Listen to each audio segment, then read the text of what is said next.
When I was 15 years old, I got my first on-the-books part-time job, where I received a relatively over-the-table paycheck for the first time. And I donated 100% of that first paycheck I ever received to Southern Poverty Law Center. As you've heard by now, Kash Patel announced that there is a federal grand jury indictment against Southern Poverty Law Center on multiple federal charges, including wire fraud, bank fraud, and money laundering. Patel accuses SPLC of defrauding its donor base by using illicit banking structures and shell companies to hide payments to extremist groups. And according to DOJ and FBI indictments under Patel, that the SPLC allegedly used over $3 million in donor funds to pay informants from groups that they were actively fighting, including the KKK.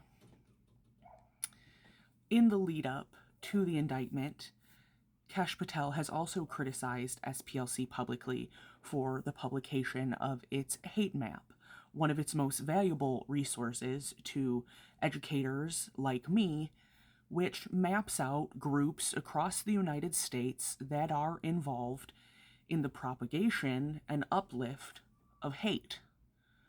Kash Patel feels like the inclusion of organizations he supports on this map makes it worthy of indictment, as opposed to being perhaps an indictment on Mr. Patel's character himself.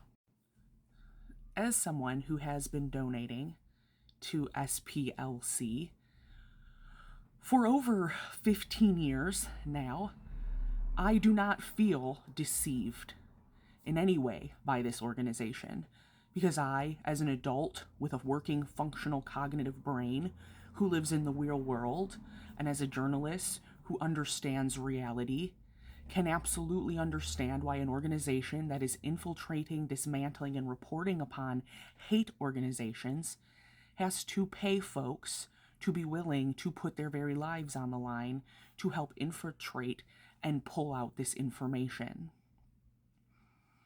In our culture, we love to say we celebrate whistleblowers, but we hate a snitch.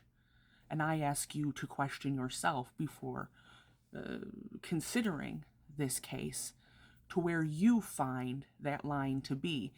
It's important to note that the informants who infiltrated these groups simultaneously had dockets being published about them by SPLC. They were not being protected in their own involvement in those organizations. And secondarily, the information that they were able to get from those paid informants was shared with multiple law enforcement agencies, successfully saving lives, interrupting domestic terrorism. That is why all of these organizations, including and under the DOJ and the purview of Kash Patel, had partnerships with SPLC prior to this administration.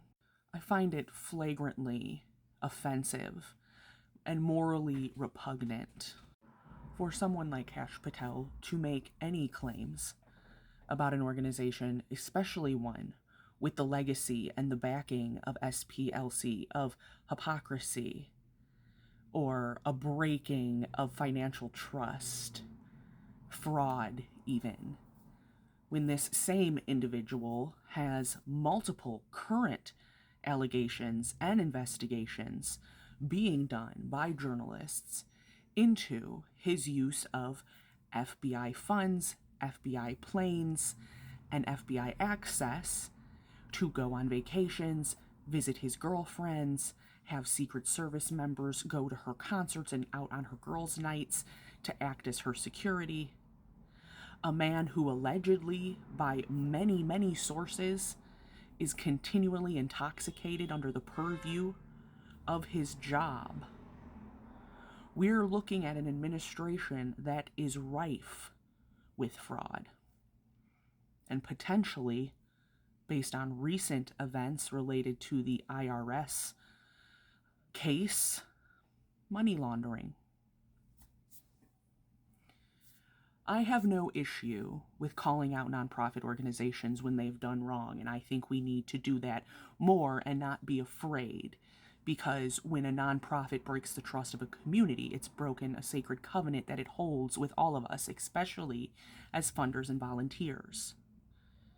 But I do have a problem when a white supremacist organization takes over the United States and then uses the Justice Department and the authority of that government to attempt to punish those who have spent decades shining a light on that very white supremacy.